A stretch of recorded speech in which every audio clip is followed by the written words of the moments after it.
జై తెలంగాణ, జై తెలంగాణ. ఒక్కసారి అన్ని పిడికెళ్ళేవారు. కేసీఆర్ గారి నాయకత్వం. ముందుగా సోదరి వాళ్ళ తిరిగి సొంత గుటికి చేరుకున్న మా ఆడబిడ్డ శ్రీమతి విజయభారతి గారి గట్టిగా చప్పట్లతో స్వాగతం చెప్పాల్సిందిగా కోరుతూ, గౌరవనీయులు నిజామాబాద్ జిల్లా పార్టీ అధ్యక్షులు మాజీ శాసనసభ్యులు ఆర్మూర్ సోదరులు ఆశన్న గారి జీవన్ రెడ్డి గారికి, పెద్దలు రంగారెడ్డి జిల్లాని తన సమర్థ నాయకత్వంలో గత 25 సంవత్సరాలుగా ఆనాడు డాక్టర్ వైఎస్ రాజశేఖర రెడ్డి గారికి ఎట్లాగైతే ఒక చెల్లెమ్మగా ఆనాడు వారితో పాటు కలిసి నడిచినారో, ఈరోజు మరొకసారి కేసీఆర్ గారికి ఒక సోదరిగా మరి రంగారెడ్డి జిల్లాని అత్యద్భుతంగా ముందుకు తీసుకెళ్తున్న పెద్దలు మాజీ మంత్రివర్యులు, మా అందరి పోరాటానికి ప్రతీక మా ఆడబిడ్డ శ్రీమతి సబితా ఇంద్రారెడ్డి గారికి, గౌరవ మాజీ ఉప ముఖ్యమంత్రి అన్నగారు, తొందరలో స్టేషన్ గన్పూర్లో ఎలక్షన్ వస్తే తప్పకుండా అక్కడ మళ్ళీ తిరిగి కాబోయే ఎమ్మెల్యే గారు గౌరవనీయులైన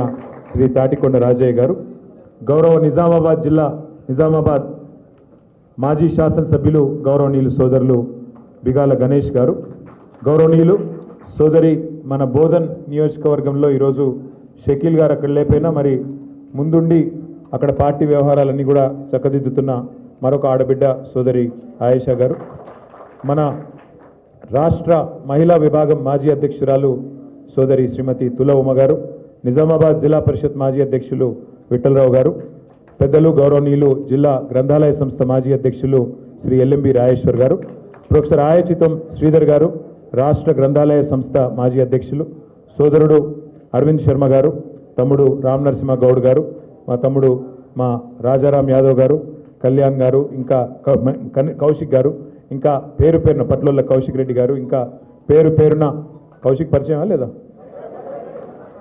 వారికి? ఆ కౌశిక్ కాదు, ఈ కౌశిక్ అక్క కొడుకు. పేరున ఈరోజు ఈ కార్యక్రమంలో పాల్పంచుకుంటున్న మా అన్నదమ్ములకు, ఆడబిడ్డలందరికీ హృదయపూర్వకంగా నమస్కారం, హృదయపూర్వకంగా మీ అందరికీ స్వాగతం. పత్రికా మిత్రులు మీకు కూడా ప్రత్యేకంగా నమస్కారం. ఈరోజు భారతీయ జనతా పార్టీని వదిలిపెట్టి అక్కడ స్టేట్ కౌన్సిల్ సభ్యురాలుగా ఉన్న తన పదవిని కూడా వదులుకొని నేను తిరిగి తెలంగాణ రాష్ట్రం మళ్ళీ బాగుండాలి అంటే తప్పకుండా పెద్దలు కేసీఆర్ గారి నాయకత్వంలోనే ఇది సాధ్యం అనే ఒక ఆలోచనతో తిరిగి వచ్చిన మన విజయభారతి గారికి మళ్ళొక్కసారి హృదయపూర్వకంగా స్వాగతం. వాళ్ళ వాస్తవం ఏంటి అంటే, భారతీయ జనతా పార్టీ మన తెలంగాణకు ఈ గత 11 సంవత్సరాలుగా తీసుకుంటే, రాష్ట్రం ఏర్పడ్డ నాటి నుంచి ఈ రోజు వరకు తీసుకుంటే ఏ సాయము చేయలేదు, ఏ న్యాయము చేయలేదు, కానీ గాయాలు మాత్రం చాలా చేసింది. ఒకటి కాదు, రెండు కాదు. మీరు జాగ్రత్తగా ఆలోచిస్తే 11 ఏళ్ళుగా ఏం జరిగింది తెలంగాణకు భారతీయ జనతా పార్టీ వల్ల అంటే, ఒకటి కాదు, రెండు కాదు, ఎన్నో నష్టాలు చేసింది బీజేపీ. ముఖ్యంగా మా తమ్ముళ్ళు, మా చెల్లెళ్ళు ఎవరైతే యువకులు ఉన్నారో, ఉజ్వలమైన భవిష్యత్తు మీద బంగారు ఆశలు పెట్టుకొని ఉన్నారో వాళ్ళు దయచేసి గుర్తుపెట్టుకోవాలని నేను కోరుతా ఉన్నాను. భారతీయ జనతా పార్టీ ప్రభుత్వం మోడీ గారి నాయకత్వంలో కేంద్రంలో రాగానే తీసుకున్న మొట్టమొదటి నిర్ణయాల్లో ఒకటి మన హైదరాబాద్లో ఉన్న ఐటీఐఆర్ను, అంతకంటే ముందున్న యూపీఏ ప్రభుత్వం ఇచ్చిన ఐటీఐఆర్ అంటే ఇన్ఫర్మేషన్ టెక్నాలజీ ఇన్వెస్ట్మెంట్ రీజన్ అనే ప్రపోజల్ను రద్దు చేసి పారేసింది. అదే ఐటీఐఆర్ కనుక ఆనాడు సంకల్పించిన విధంగా అయ్యింటే ఈరోజు మన ఎదుగుదల ఎట్లాగూ గొప్పగా ఉంది ఐటీలో, కానీ దానికి ఇంకింత కొంత ఊతమిచ్చి మరొక 1,00,000-1,50,000 మందికి ఉద్యోగాలు ఇచ్చే అవకాశం ఉంటుండే. కానీ దాన్ని పొందబెట్టింది, యువకుల కళ్ళల్లో మట్టి కొట్టింది, వాళ్ళ ఆశలకు గండి కొట్టింది ఖచ్చితంగా భారతీయ జనతా పార్టీ, ముఖ్యంగా మోడీ గారి నాయకత్వం. అట్లాగే ఐటీఐఆర్ ఒక్కటే రద్దు చేయలేదు, నేషనల్ డిఫెన్స్ కారిడార్ అంటే హైదరాబాద్లో మీ అందరికీ తెలుసు, మీ మహేశ్వరం నియోజకవర్గంలోనే అక్కడ పెద్ద రక్షణ రంగానికి సంబంధించిన పరిశ్రమలు ఉన్నాయి. పాతకాలం నుంచి ఉన్న పబ్లిక్ సెక్టర్ అండర్టేకింగ్ కంపెనీస్ ఉన్నాయి. ఆర్సీఐ కావచ్చు, డిఆర్డిఎల్ కావచ్చు, డిఆర్డిఓ కావచ్చు. అక్కడ కలాం గారు కూడా, మాజీ రాష్ట్రపతి అబ్దుల్ కలాం గారు కూడా దాదాపు 15 ఏళ్ల పాటు ఇక్కడే మన నగరంలో ఉండి మిసైల్ మ్యాన్గా పేరు తెచ్చుకున్నారు. మిసైల్ రంగంలో, క్షిపణుల తయారీలో కూడా వారు శాస్త్ర పరిశోధనలు కూడా చేసినారు. అట్లాంటి పరిశ్రమలన్నీ అక్కడ మహేశ్వరం దగ్గర, ఓల్డ్ సిటీ దగ్గర ఇవన్నీ కూడా ఉంటాయి. అట్లాంటి ఎన్నో పరిశ్రమల వల్ల హైదరాబాద్లో దాదాపు 1000 పైచిలకు రక్షణ రంగానికి సంబంధించిన పరిశ్రమలు కూడా తర్వాత ప్రైవేట్ రంగంలో కూడా వచ్చినాయి. అందుకే మనం అడిగినాం కేంద్ర ప్రభుత్వాన్ని ఇక్కడి నుంచి బెంగళూరు, ఎందుకంటే బెంగళూరులో కూడా HAL లాంటి సంస్థ, హిందుస్థాన్ ఏరోనాటిక్స్ లిమిటెడ్ లాంటి సంస్థ ఉంది. హైదరాబాద్కి బెంగళూరుకి ఒక రక్షణ కారిడార్ ఇవ్వండి, నేషనల్ డిఫెన్స్ కారిడార్ ఇవ్వండి. ఇచ్చినట్టయితే మా రంగారెడ్డి జిల్లాలో, మా మహబూబ్ నగర్లో, అట్లాగే కిందికి కర్నూలు అనంతపూర్లో కూడా మరి చాలా ఉద్యోగాలు వస్తాయి. ఈ ప్రాంతంలో పిల్లలకి లక్షల ఉద్యోగాలు వస్తాయంటే నిజానికి అన్ని అనువుగా ఉన్నా, ఇక్కడ నిజానికి అన్ని వసతులు ఉన్నా, ఇక్కడ మంచి టాలెంటెడ్ పిల్లలున్నా దానికి కూడా గండి కొట్టి దాన్ని తీసుకొని పోయి ఉత్తరప్రదేశ్లో పెట్టుకున్నారు. IR రద్దు చేసినారు, నేషనల్ డిఫెన్స్ కారిడార్ రద్దు చేసినారు. దాంతోపాటు సరే వాళ్ళు ఇవ్వలేదు, ఇవ్వాలనుకోలేదు, వాళ్ళకి ఇష్టం లేదు, తెలంగాణ మీద ప్రేమ లేదు బీజేపీకి, మోడీ గారికి, కాబట్టి ఇవ్వలేదు. కానీ మనం కష్టపడి తెచ్చుకున్న పరిశ్రమల్ని కూడా ఇలా ఎత్తుకొని పోతున్నది బీజేపీ ప్రభుత్వం. నిన్న మొన్న మీరు వార్తల్లో చూసుండొచ్చు. కేన్స్ అనే ఒక పరిశ్రమ 3000 కోట్ల పరిశ్రమను మన ప్రభుత్వం ఉన్నప్పుడు కేసీఆర్ గారి నాయకత్వంలో నేను, శ్రీమతి సవితా ఇంద్రారెడ్డి గారు కష్టపడి వారిని ఒప్పించి మన రంగారెడ్డి జిల్లాలోనే పెట్టుబడి పెట్టడానికి ఒప్పించి తీసుకొని వచ్చినాం. కొంగర్ కలంకాడ ల్యాండ్ కూడా ఇచ్చినాం. దాన్ని ఇవాళ భారతీయ జనతా పార్టీ వాళ్ళు వాళ్ళ చేయి వడిపెట్టి మీకు కేంద్ర ప్రభుత్వం నుంచి డబ్బులు కావాలి అంటే, కేంద్ర ప్రభుత్వం నుంచి ఆర్డర్లు కావాలంటే, మా మద్దతు కావాలంటే మీరు తెలంగాణలో పెడితే కుదరది అని గుజరాత్కు తన్నుకొని పోయి మనకి ఇక్కడ రావాల్సిన 2500 ఉద్యోగాలు ఇవాళ గుజరాత్కి ఎత్తుకొని పోయింది బీజేపీ ప్రభుత్వం. అట్లాగే మైక్రాన్ అనే మరొక సంస్థ, వాళ్ళు కూడా మొత్తం దాదాపు 7-8 వేల కోట్ల పెట్టుబడి ఇక్కడ పెడతామని చెప్పి మౌఖికంగా ఒప్పుకున్న తర్వాత సమస్యనే లేదు, ఇక్కడ పెడితే మీకు ప్రోత్సాహకాలు ఇవ్వం, మీకు కేంద్రం ప్రోత్సాహం ఉండాలంటే గుజరాత్కే రావాలని చెప్పి గుజరాత్లోని దొలేరాకు పట్టుకొని పోయింది బీజేపీ ప్రభుత్వం. మహేశ్వరం నియోజకవర్గంలో ఆనాడు మరి మా ప్రాంతంలో ఉద్యోగాలు రావాలి, మా ప్రాంతం అభివృద్ధి చెందాలని చెప్పి శ్రీమతి సబితా ఇంద్రారెడ్డి గారు ఏదైతే పట్టుబట్టినారో దానికి అనుగుణంగా ఫ్యాబ్ సిటీ నిండిపోతే మన ప్రభుత్వంలో మరి మహేశ్వరంలో ఇంకొక ఎలక్ట్రానిక్స్ పార్క్ కూడా ప్రారంభించినాం. అందులో 10 ఎకరాల స్థలం ఒక company advance system intelligent chip design అనే కంపెనీకి ఇస్తే వారికి మరి రాకుండా చేసి దాన్ని కూడా ఇవాళ తమ భాగస్వామి అయిన ఎన్డీఏ భాగస్వామి అయిన తెలుగుదేశం పార్టీ నడుపుతున్న ఆంధ్రప్రదేశ్ రాష్ట్రానికి దాన్ని కూడా మొన్ననే మంజూరు చేసింది బీజేపీ ప్రభుత్వం. ఇవి నేను చెప్పిన మచ్చుకు 3 మాత్రమే.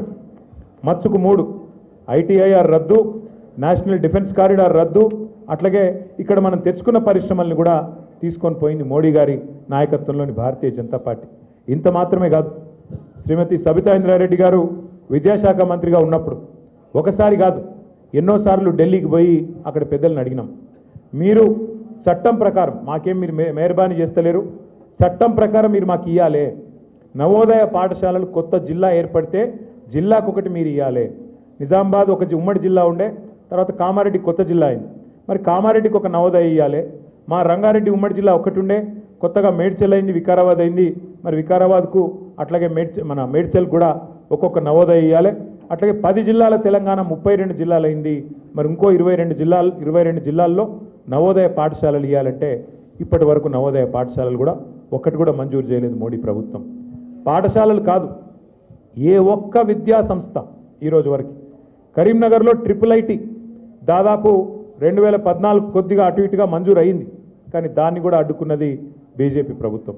అట్లాగే Indian institute of management IIM, ఇవాళ భారతదేశంలోని అన్ని రాష్ట్రాల్లో ఉంది IIM, కేవలం ఒక మన రాష్ట్రంలో మాత్రమే లేదు. మరి మాకు ఇవ్వండి, మా వరంగల్లోనో మా కరీంనగర్లోనో లేదా మా మహబూబ్ నగర్లోనో నల్గొండలో ఇష్టం ఉన్న కాడి ఇవ్వండి అంటే దాన్ని కూడా ఎత్తగొట్టింది, విద్యార్థుల నోట్లో మట్టి కొట్టింది బీజేపీ ప్రభుత్వం. ఇవి మాత్రమే కాదు, 157 మెడికల్ కళాశాలలు భారతదేశం మొత్తం ఇచ్చి మనకు ఒక్క కాలేజ్ కూడా తెలంగాణకి ఇవ్వకుండా విద్యార్థులకు, తెలంగాణ యువతకు మరి అవకాశాలు రాకుండా చేయాలని కుట్ర పన్నింది. ఆనాడు మనకు సహకరించకుండా ఇబ్బంది పెట్టింది భారతీయ జనతా పార్టీ నాయకత్వం. చెప్పుకుంటూ పోతే ఎన్నో ఉన్నాయి. ఇక్కడ ముఖ్యమంత్రి గారేమో 6 గ్యారెంటీలకు పాతరేసే ప్రయత్నం చేస్తూ ఉన్నాడు, అక్కడ వాళ్ళేమో విభజన హామీలన్నిటికీ పాతరేసే ప్రయత్నం చేస్తున్నారు. బయ్యారంలో ఉక్కు కర్మాగారం పెడతామన్నారు, అడ్రస్ లేదు. కాజీపేటలో కోచ్ ఫ్యాక్టరీ అన్నారు, పత్తా లేదు. అట్లా చెప్పుకుంటూ పోతే 1-2 కాదు, ఇచ్చిన ప్రతి హామీని తుంగలో దొక్కినారు.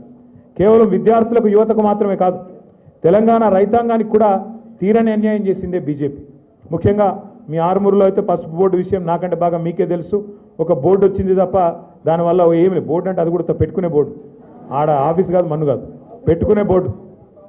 అయితే అదొక్కటే కాదు, ఇవాళ రంగారెడ్డి, మహబూబ్ నగర్ జిల్లాలు, 2 జిల్లాలు కూడా ఇటు గోదావరి జలాలను ఒక్కొక్క నీటి బొట్టును ఒడిసిపట్టి ఉత్తర తెలంగాణను సస్యశ్యామలం చేయాలన్న ఆలోచనతో కాళేశ్వరం, అట్లాగే దక్షిణ తెలంగాణకు ప్రాణవాయువు అయిన పాలమూరు రంగారెడ్డి ఎత్తిపోతల పథకం ద్వారా కృష్ణా నీళ్ళని తీసుకొచ్చి ఈ ప్రాంతాన్ని సస్యశ్యామలం చేయాలని చెప్పి కేసీఆర్ గారి నాయకత్వంలో పాలమూరు రంగారెడ్డి ఎత్తిపోతల పథకం మనం ప్రారంభించుకున్నాం. 2014లో ఆనాడు శ్రీమతి సుష్మా స్వరాజ్ గారు మహబూబ్ నగర్కి వచ్చినారు. వచ్చి మహబూబ్ నగర్లో పబ్లిక్ మీటింగ్లో అనౌన్స్ చేసినారు, మా భారతీయ జనతా పార్టీ ప్రభుత్వం వస్తే పాలమూరు రంగారెడ్డి ఎత్తిపోతల పథకానికి జాతీయ ప్రాజెక్టు హోదా ఇస్తామని చెప్పినారు. కానీ ఈరోజు వరకు 10 సార్లు కాదు 100 సార్లు అడిగినా అటు పాలమూరు రంగారెడ్డి ఎత్తిపోతల పథకానికి కానీ ఇటు కాళేశ్వరానికి కానీ జాతీయ హోదా ఇవ్వడానికి మోడీ గారికి మనసు రాలేదు. బీజేపీకి మన రైతాంగం మీద కానీ మన రాష్ట్రం మీద కానీ ఎన్నడూ ప్రేమ లేదు, భవిష్యత్తులో కూడా ఉండబోదు. అట్లాగే ఇప్పుడు కొత్తగా విచిత్రమైన ప్రతిపాదన మీరు చూసే ఉంటారు, నిన్న మొన్న చాలా విచిత్రమైన ప్రతిపాదన. గోదావరి నీళ్లు తెలంగాణకు వద్దంట, గోదావరి నీళ్లు కిందికి పోవాలంట, ఆంధ్రాకు పోవాలంట, ఆంధ్రా నుంచి కావేరీ ద్వారా కర్ణాటక మీదుగా తమిళనాడు దాకా పోవాలంట.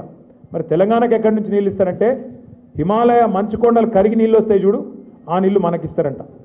11 ఏళ్లలో పైసా ఈనోడంట హిమాలయాల మంచుకొండల నుంచి మనకు నీళ్లు తెచ్చిస్తారంట. అది మనం నమ్మాలంట. నమ్మి మోడీ గారికి జై కొట్టి ఈ నదుల అనుసంధానానికి మనందరం కూడా జేజేలు పలుకుతూ మనందరం కూడా బీజేపీకి మరొకసారి ఓట్లేసి మన ఏళ్ళతో మనకన్నే పొడుచుకోవాలి. 8 మంది ఎంపీలు ఉన్నారు బీజేపీ వాళ్ళు, 8 మంది, కాంగ్రెస్ వాళ్ళు 8 మంది, బీజేపీ వాళ్ళు 8 మంది. దొంగలు కలిసి ఊర్లు పంచుకుని అంటారు. ఒక అట్లనే ఉన్నది కరెక్ట్గా 16, ఒకటి మజ్లిస్సు, 17లో ఒకటి మజ్లిస్సు, ఇంకొక 16 మిగిలితే 8 వాళ్ళు 8 వీళ్ళు. మరి 16 మంది ఉన్నారు. ఒక్కటంటే ఒక్కరోజు బీజేపీ ఎంపీలు ఎన్నడన్నా ఏమయ్యా రేవంత్ రెడ్డి గారు ఏది నువ్వు ఇస్తానన్న 4000 పెన్షను అని అడగంగా మీరు చూసిర్రా? ఎన్నడన్నా 6 గ్యారంటీలు ఏమైనా రేవంత్ రెడ్డి గారు అని ఒక్క బీజేపీ ఎంపీ మాట్లాడతాడా? తులం బంగారం ఏమైందని మాట్లాడతాడా? రైతు బంధు ఎందుకు వేస్తలేవని మాట్లాడతారా ఒక్క బీజేపీ ఎంపీ? రైతు రుణమాఫీ ఎందుకు జరుగుతలేదని మాట్లాడతారా? ఒక్కరు మాట్లాడరు. కానీ కేసీఆర్ గారి మీద మాత్రం ఒంటికాలతో లేస్తారు బీజేపీ వాళ్ళంతా. రేవంత్ రెడ్డికి రక్షణగా, రేవంత్ రెడ్డికి సహాయంగా, రేవంత్ రెడ్డి చేసే ప్రతి తప్పును వాళ్ళే కవర్ చేస్తూ కాపాడుతూ ఇవాళ మొత్తం రేవంత్ రెడ్డికి ఒక రక్షణ కవచంలాగా నిలబడ్డదే ఈ బీజేపీ ఎంపీలు, ఇక్కడ ఉన్న బీజేపీ పార్టీ. నేనేదో ఉత్తగానే చెప్తలేను, ఒకసారి మీరు ఆలోచించండి, జాగ్రత్తగా ఆలోచించండి. మేము ఢిల్లీ దాకా పోయినాం. రేవంత్ రెడ్డి గారు ఆయన బావమరిదికి 1137 కోట్ల కాంట్రాక్ట్ ఇచ్చిండు మీ కేంద్ర ప్రభుత్వ స్కీమ్లో. మీ జాతీయ పార్టీ అక్కడ ప్రభుత్వం ఏదైతే ఉన్నదో కేంద్రంలో మీరు ఒక అమృత్ అనే ఒక పథకం తెచ్చిండ్రు. దానివల్ల పట్టణాల్లో మంచినీళ్ళు ఇవ్వాలని పథకం. ఆ పథకంలో ఏ అర్హత లేకపోయినా, సాంకేతిక అర్హత కానీ ఆర్థిక అర్హత కానీ లేకపోయినా రేవంత్ రెడ్డి తన బావమరిదికి 1137 కోట్ల కాంట్రాక్ట్ ఇచ్చిండు అని ఆధారాలతో సహా కేంద్ర ప్రభుత్వానికి మేము కంప్లైంట్ చేసి వస్తే ఈరోజు వరకు ఉలుకు లేదు, పలుకు లేదు, దున్నపోతు మీద వానబడ్డట్టే ఉన్నది తప్ప ఇప్పటి వరకు స్పందన లేదు. అట్లాగే ఒక ఇదే కాదు, అట్లాగే ఎంత ఘోరం అంటే అక్కడనేమో రేవంత్ రెడ్డి గారి బావమరిదికి కేంద్ర ప్రభుత్వంలో బీజేపీ వాళ్ళు వర్కులు ఇస్తారు, ఇక్కడనేమో బీజేపీ ఎంపీకి 1300 కోట్ల వరకు మహేశ్వరం నియోజకవర్గం, కల్వకుర్తి నియోజకవర్గంలో అక్కడ కొత్త రోడ్ వేస్తారట, 350 ఫీట్ల రోడ్డు, ఆ వరకు బీజేపీ ఎంపీకి రేవంత్ రెడ్డి గారు ఇస్తారు. ఇంతకంటే మంచి దోస్తాను ఎక్కడైనా ఉంటుందా? అక్కడనేమో రేవంత్ రెడ్డి బావమరిదిని కాపాడతారు, ఇక్కడనేమో బీజేపీ ఎంపీకి ఎర్ర తివాచి పరిచి మొట్టమొదటిసారి కాంగ్రెస్ ప్రభుత్వంలో బీజేపీ ఎంపీలకు కాంట్రాక్టులు. దీని అర్థమైంది. మరి అర్థం చేసుకోవాలి మనం కూడా. సివిల్ సప్లైస్లో బియ్యం కొనుగోలులో కుంభకోణం జరిగింది అని ఆధారాలతో సహా ఈడీకి కంప్లైంట్ చేస్తే అక్కడికి ఎవరు రారు. ఏ ఈడీ మాట్లాడది, కేంద్ర ప్రభుత్వం మాట్లాడది, ఒక బీజేపీ ఎంపీ మాట్లాడాడు, ఒక బీజేపీ ఎమ్మెల్యే అంతకంటే మాట్లాడాడు. ఇంకా ఘోరం ఏంటంటే ఇక్కడ కంచెకచ్చిబోలి భూములు మనం మీరు చూసి ఉండొచ్చు, హైదరాబాద్ సెంట్రల్ యూనివర్సిటీ భూములు. అందులో రేవంత్ రెడ్డి గారు దుర్మార్గంగా 100 ఎకరాల అడవిని నరికేస్తుంటే ఇక్కడ ఉన్నోళ్ళు పట్టించుకోలే, ఇక్కడ ఉన్నోళ్ళే చేసినది. ఇక్కడున్న ప్రభుత్వమే అర్ధరాత్రి పోయి బుల్డోజర్లు పెట్టి మొత్తం జంగల్ కొట్టేస్తుంటే సుప్రీంకోర్టు చూసింది. ఇక్కడ ఉన్నోళ్ళు కేంద్ర ప్రభుత్వం వాళ్ళు ఉల్కలేదు, పలకలేదు, ఒక్క బీజేపీ ఎంపీ మాట్లాడాడు. సుప్రీంకోర్టు చూసి సుప్రీంకోర్టు ఒక కమిటీ వేసి ఆ కమిటీ తీర్పు చెప్పింది ఏమని ఇందులో 10,000 కోట్ల కుంభకోణం జరిగింది దీన్ని ప్రత్యేకంగా కేంద్ర ప్రభుత్వం వెంటనే ఒక ఇన్వెస్టిగేటివ్ ఏజెన్సీ ద్వారా పరిశోధించాలి అని రిపోర్ట్ ఇచ్చింది కానీ రిపోర్ట్ ఇచ్చి 6 నెలలే కేంద్ర ప్రభుత్వం ఏమైనా చేస్తుందా చేయదు ఎందుకు బడే బాయ్ చోటే బాయ్ బడే మియాతో సుబానలా చోటే మియా మాషాల్లా ఏదో అంటారు కదా ఒక అట్లున్నది కథ ఈరోజు అంటే పైనున్న ఆయనేమో ఆయన కథ ఆయనది కిందున్న ఆయన కథ కిందున్న ఆయనది ఎట్లుంటాయంటే ఇద్దరికి చాలా పోలికలు కూడా ఉన్నాయి బడా మోడీ చోటా మోడీకి చాలా పోలికలు ఉన్నాయి పైన బడా మోడీ ఇక్కడ చోటా మోడీ పైనున్న ఆయన అంటాడు 2 కోట్ల ఉద్యోగాలు ఇస్తా అన్నాడు ఎవరు మోడీ గారు సంవత్సరానికి 2 కోట్లు ఇక్కడున్న ఆయన ఏం చెప్పిండు 2 లక్షల ఉద్యోగాలు ఇస్తా అన్నాడు ఇక పెద్దోడు పెద్దగా చెప్పాలి చిన్నోడు చిన్నగా చెప్పాలి కాబట్టి ఆయన 2 కోట్లు అంటే ఈయన 2 లక్షలు అన్నాడు ఆయన ఇయ్యలే ఈయన ఇయ్యలే ఇప్పుడు మొత్తం ఎవరైనా గట్టిగా మాట్లాడితే మొత్తం ఎక్కడికక్కడ పొలగాన్న లోపలేసుడు వాళ్ళను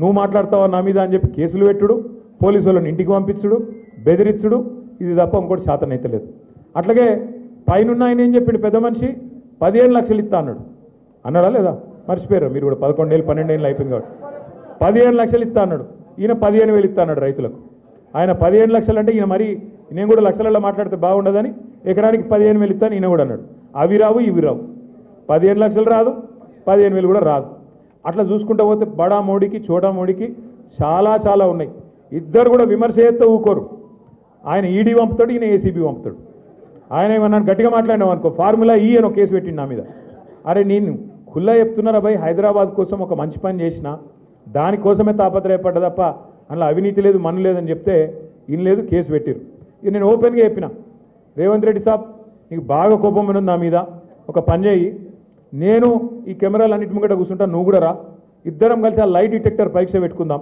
ఎవడు నిజం చెప్తుండో ఎవడు అబద్ధం చెప్తుండో మొత్తం రాష్ట్రం చూస్తుంది దేశం చూస్తుంది అని చెప్పింది దానికి మాత్రం రాడు కానీ బడేబాయ్ చోటేబాయ్ మాత్రం మంచి అండర్స్టాండింగ్లో తాల్మేల్తో నడుస్తారు మీరు చూడురి మధ్యలో పాపం ఆటలు అరటి పండు లెక్క రాహుల్ గాంధీ అయిపోయాడు అరే పాపం ఆయన ఏం తెలియదో ఆ పెద్ద మనిషికి కానీ ఆయనని పిచ్చోని చేస్తుండ్రు రేవంత్ రెడ్డి ఆడ రాహుల్ గాంధీ లొల్లి పెడతా ఉంటాడు ఉత్తరప్రదేశ్లో ఏమని అదాని మంచోడు కాదు చాలా చెడ్డోడు దేశం మొత్తం గబ్బులు చెప్తుండు అని ఆయన అంటాడు అదాని చోర్ హే అంటాడు ఈయన ఏం చెప్తాడు నై అదాని చాలా గొప్పోడు చాలా మంచోడు చాలా పెట్టుబడులు నేను ఆహ్వానిస్తాను ఆయన దగ్గర తీసుకొని అల్మించుకొని ఆయనతో పాటు ఇలా వ్యాపారం చేస్తూ ఉన్నారు రేవంత్ రెడ్డి గారు అంటే ఒకటి కాదు ఇట్లా చెప్తే ఎన్ని ఉన్నాయంటే గుజరాత్ మోడల్ బేకార్ అంటాడు రాహుల్ గాంధీ ఈయననేమో గుజరాత్ మోడల్ షాందార్ అంటాడు లేదు షాందార్ మోడల్ గుజరాత్ అక్కడ ఉన్నదే నేను చేస్తా అంటాడు ఒక్కటి కాదు ఇట్లా చెప్తే ఒకరినొకరు కాపాడుకుంటారు ఈయన అక్కడ బామ్మర్దికి వర్క్ ఇస్తే ఆయన ఇక్కడ బీజేపీ ఎంపీకి వర్క్ ఇస్తాడు మొత్తానికి ఇద్దరు అలైబలై చేసుకొని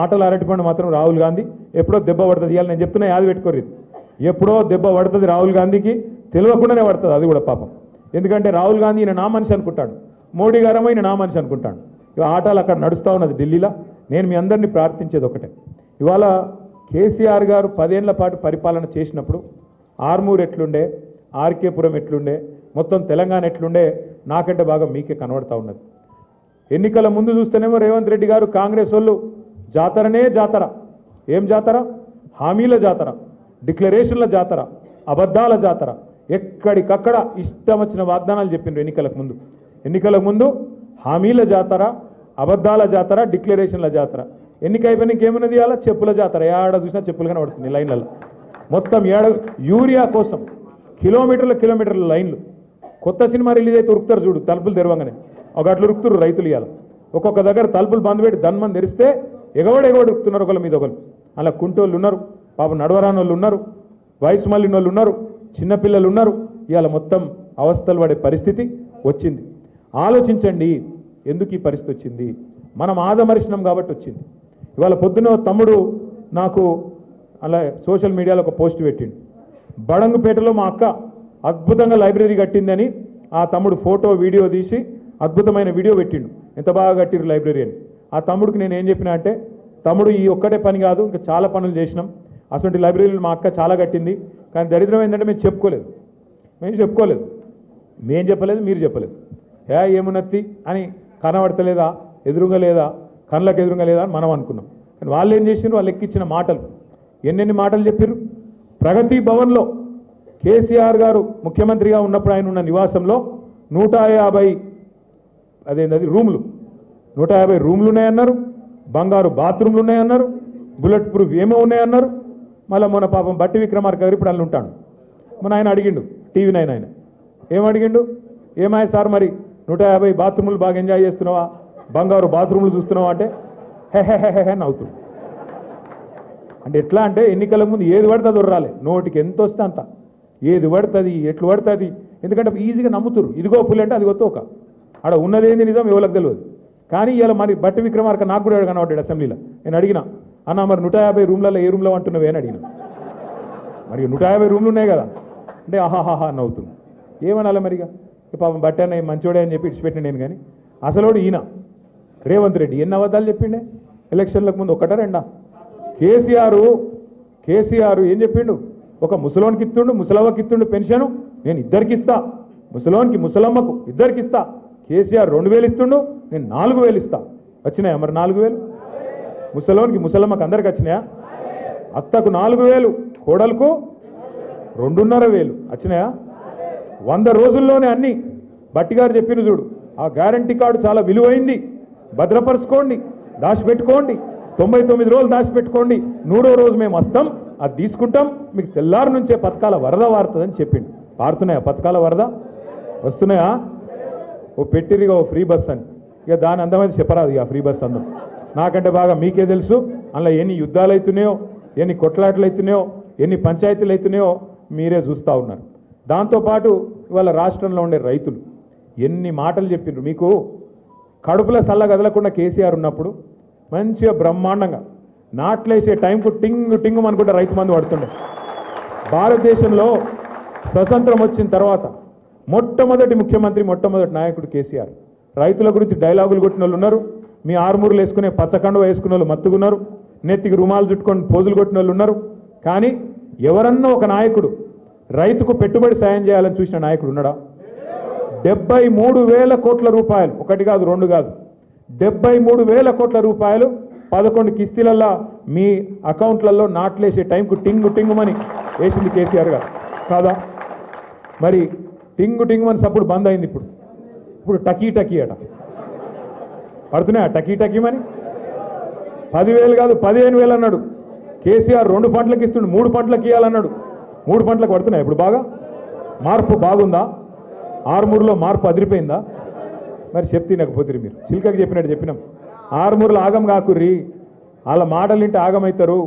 50 ఏళ్ళు వాళ్ళే కదా ఉన్నది కాంగ్రెసు, వాళ్ళ మాటలింటే మీరు ఆగమవుతారు. మళ్ళా ఎండిపోయిన చేన్లు కనబడతాయి, చెప్పుల లైన్లు కనబడతాయి, మళ్ళా కాలిపోయిన మోటార్లు, పేలిపోయిన ట్రాన్స్ఫార్మర్లు మళ్ళీ వస్తాయి అని చెప్పిండు ఆ కేసీఆర్. విన్నారా మరి మీరు ఆర్మూరులో? ఇన్లే. ఏమనుకున్నారు మీరు? కేసీఆర్ ఇంట్లోకి వెళ్ళి ఇస్తుండా? ఎవడు ఉంటేంది ఏరాదా? అందరు మాట్లాడారు మస్తుగా. కేసీఆర్ ఇంట్లోకి వెళ్ళి ఇస్తున్నాడు. మరి ఇప్పుడు రేవంత్ రెడ్డి ఇంటి వెనక పొలం అమ్మిస్తాడా? ఎవరు ఇస్తారు ఇంట్లోకి వెళ్ళి? రాజకీయ నాయకులు, ప్రజాప్రతినిధులు ప్రజల సొమ్ముకు ధర్మకర్తలు. ఎవరైనా సరే ప్రజల సొమ్మును మళ్ళీ ప్రోధి చేసి ఎట్లా ఖర్చు పెట్టాలి, ప్రజలకు ఏం అవసరం, ఏమేం ప్రాధాన్యతలు, దాన్ని నిర్ణయించుకొని ఇవ్వాలి. సమాజంలో రైతుకి ఎంత ఇవ్వాలి, యువతకి ఎంత ఇవ్వాలి, ముసలోళ్ళకి ఎంత ఇవ్వాలి, మరి ఉద్యోగస్తులకు ఎంత ఇవ్వాలి, లెక్కదీసి ఇవ్వాలి. అంతేగాని కేసీఆర్ ఇంట్లోకి వెళ్ళి ఇస్తుండా అని అంటే ఇప్పుడు ఏమైంది? రైతు బంధు పోయింది, రైతు బీమా ప్రీమియం కట్టాడు, బోనస్ అన్నాడు. వచ్చిందా బోనస్? బాగా జొన్నలకు, వరికి వచ్చిందా, పత్తికి వచ్చిందా, మొక్కజొన్నకు వచ్చిందా? దేనికి లేదు, ఏ జొన్నకు లేదు, ఏ వరికి లేదు. బోనస్ బోగస్ అయింది. రైతు బంధు గాయమైంది. రైతు బంధుకు రామ్ అవుతుందని కేసీఆర్ చెప్పిండు. దళిత బంధు అని పెట్టిండు కేసీఆర్. దానికి ఏమన్నారు? కేసీఆర్ ఇచ్చే 10 లక్షలు ఏందివా, మేము 12 లక్షలు ఇస్తామన్నారు. పడుతుందా 12? టకీ మనం పడతలేదు. ఇక గిదే మరి నేను చెప్పింది. మార్పు మార్పు మార్పు అంటే గిది వచ్చింది రోజు. 11 ఏళ్ళు అక్కడ బీజేపీ ఉన్నది, ఇప్పుడు 20 నెలలు కాంగ్రెస్ ఉన్నది. ఏ ప్రభుత్వం ఏం చేసిందో మీ కళ్ళ ముంగట్నే ఉన్నది. నేను మీ ద్వారా ఆర్మూరులో ఉన్న ప్రతి నాయకుడిని, ప్రతి ఆడబిడ్డని, ప్రతి తమ్ముడిని కూడా కోరేది, నిజామాబాద్ జిల్లాలో ఉండే ప్రతి ఆడబిడ్డని, ప్రతి తమ్ముడిని కూడా కోరేది ఏమంటే ఒకటే, నిజంగానే 20 నెలల పరిపాలన మీకు నచ్చకపోతే, 20 నెలల్లో వీళ్ళు చేసిన మోసం మీకు అర్థమైతే, మీకు చెప్పిన ప్రతి మాట డొల్ల మాట, వీళ్ళు చెప్పిన ప్రతి హామీ డొల్ల హామీ అని మీకు అర్థమైతే తప్పకుండా స్థానిక సంస్థల్లో తగిన విధంగా తీర్పునియండి. వీళ్ళకు బుద్ధి చెప్పండి. వీళ్ళు చేసిన మోసానికి వీళ్ళు చేసిన మోసానికి కర్రు కాల్చి వాత పెట్టండి. ఎందుకంటే కొంతమంది మాట్లాడతారు, ఏమున్నదే స్థానిక సంస్థల్లో మళ్ళీ కేసీఆర్ రాడు కదా ఇప్పుడే అని మాట్లాడతారు. కరెక్ట్, కేసీఆర్ రాడు, కానీ వీళ్ళు చేసిన మోసం మరి మీరు ఒప్పుకున్నట్టు అవుతుంది. వీళ్ళకే ఓటేస్తే మళ్ళీ వీళ్ళు చేసిందే కరెక్ట్ అని చెప్పినట్టు అవుతుంది. కాబట్టి జాగ్రత్తగా ఉండండి, జాగ్రత్తగా ఆలోచించి ఓటేయండి తప్ప ఆగం కాకండి. ఎంత ఘోరం అంటే నిజంగా ఇవాళ ఉస్మానియా యూనివర్సిటీలో ముఖ్యమంత్రి గారు మాట్లాడుతుంటే నేను కూడా చూసిన. ఇంత అన్యాయంగా మాట్లాడతారా? ఆ కాలేజీలు కట్టింది కేసీఆర్ గారి నాయకత్వంలో మన సబితా ఇంద్రారెడ్డి గారు. ఆ బిల్డింగులు కట్టింది, హాస్టల్ బిల్డింగు ఇంకో బిల్డింగ్ రెండు కూడా కట్టింది సబితా ఇంద్రారెడ్డి గారు. ఇక రేవంత్ రెడ్డి గారేమో జేబులో కత్తెర పెట్టుకొని తిరుగుతుండు. కత్తెర అంటే పాకెట్లు కొడుతుంది కాదు, యాడ రిబ్బన్ కనబడుతుందా కట్ చేద్దామని చూస్తాడు. మనం కట్టిన ఫ్లైఓవర్లు ఆయనే కట్ చేస్తాడు, మనం కట్టిన బిల్డింగ్లు ఆయనే కట్ చేస్తాడు. పర్వాలేదు కానీ కొద్దిగా జాగ్రత్త రేవంత్ రెడ్డి గారు, జర జేబులో కత్తెర అటు ఇటు అయితే డేంజర్ ఉంటుంది, జాగ్రత్త. ఎందుకంటే ఆయన మాట్లాడే మాటలు ఎంత వికారం మాట్లాడి నాకు అర్థం కాదు. ఒక్కటంటే ఒక్క మాట, చక్కటి మాట మాట్లాడతాడా?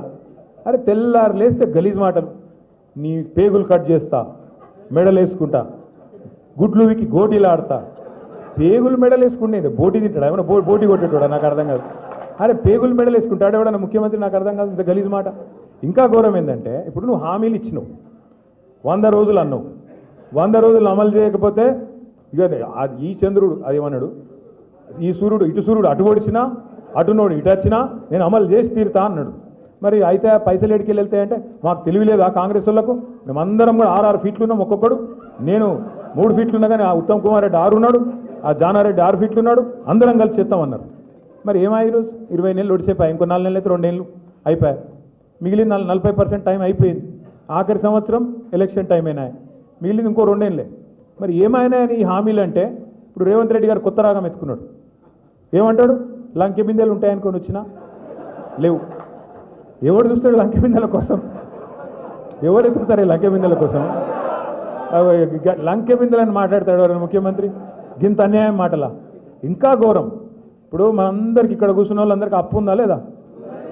అప్పు లేనివాడు ఎవడని ఉంటే చేయలే అవటురా జీవన్ రెడ్డి. అప్పు లేనివాడు ఎవడు లేడు. కానీ అప్పు ఉంటే కూడా ఏం చేస్తాం మనం? మార్కెట్ మంచిగా లేదు. రేవంత్ రెడ్డి వచ్చినాక, కాంగ్రెస్ వచ్చినాక రియల్ ఎస్టేట్ సంకనాకిపోయింది. ఇక అసలు ₹1 ఉడతలేదు, కొనేటోడు లేడు, అమ్మేటోడు లేడు, అడిగినోడు లేడు. ఇదివరకు 30,000 గజం ఉన్నది, ఇలా 19,000కి అమ్ముకుంటాను దిక్కులేక.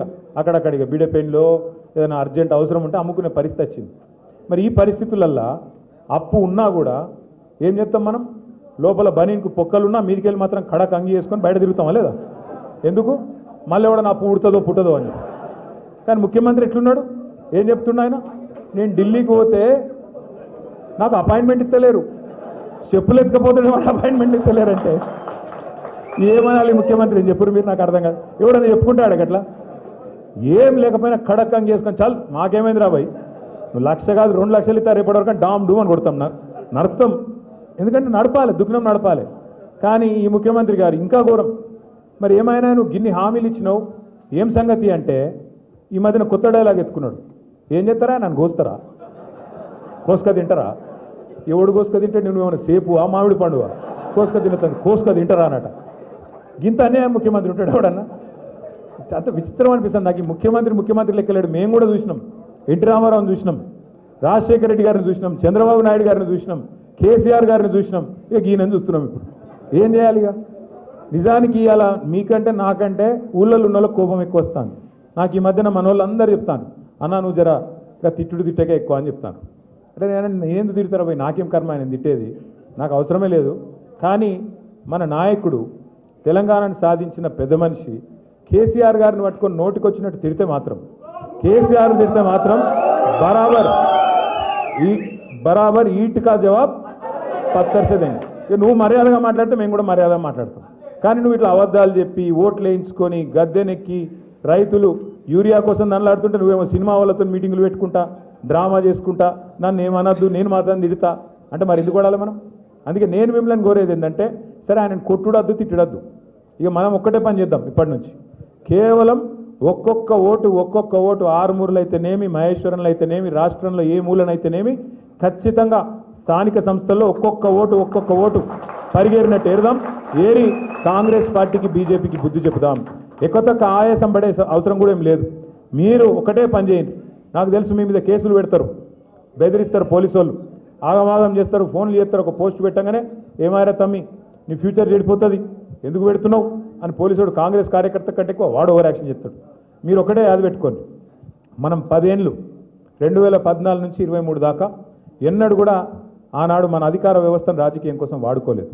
ఎన్నడూ కూడా రాష్ట్ర ప్రభుత్వం గురించి, రాష్ట్ర అభివృద్ధి తప్ప ఇంకో ఆలోచన చేయలేదు. ఎట్లా నీళ్లు తేవాలి, ఎట్లా రైతుల కన్నీళ్లు దుడవాలి, ఈ ఆలోచన చేసినాం. పేదవారిని ఎట్లా కడుపులో పెట్టుకోవాలని చూసినాం తప్ప రాజకీయపరమైన ఆలోచనలు ఎక్కువ చేయలేదు. కానీ వచ్చేసారి మాత్రం ఇట్లుండం. బరాబర్ నేను కూడా చెప్తున్నా మీకు, ఇలా రేవంత్ రెడ్డి ప్రభుత్వంలో ఎవరెవరైతే ఓవర్ యాక్షన్ చేస్తున్నారో వాళ్ళందరి పేరు మీరు గుర్తుపెట్టుకొని నాకు కూడా గుర్తు చేయండి. మళ్ళా తప్పకుండా ప్రభుత్వం వస్తుంది, కేసీఆర్ గారు ముఖ్యమంత్రి అవుతారు. ఈసారి మాత్రం పోయిన దారి లెక్క మంచిగా మర్యాదతోనైతే ఉండదు వ్యవహారం. ఎవరైతే ఓవర్ యాక్షన్ చేస్తున్నారో వాళ్ళకి తప్పకుండా మీ అందరికి నేను మాటిస్తున్నా, బుద్ధి చెప్పే బాధ్యత మా అందరిది. మీరు భయపడాల్సిన అవసరం లేదు. మీరు రోడ్ల మీదకి వచ్చి కొట్లాడి కేసులు పెట్టించుకోవాల్సిన అవసరం లేదు. పేరు రాసుకోరు, అంతే. పేరు రాసుకొని పెట్టుకోండి. మీరు ఏ బుక్ కావాలంటే ఆ బుక్ పెడదాం. పింక్ బుక్ అయితే పింక్ బుక్, ఇంకో బుక్ అయితే ఇంకో బుక్ పెట్టుకుందాం, మనం కూడా చూసుకుందాం.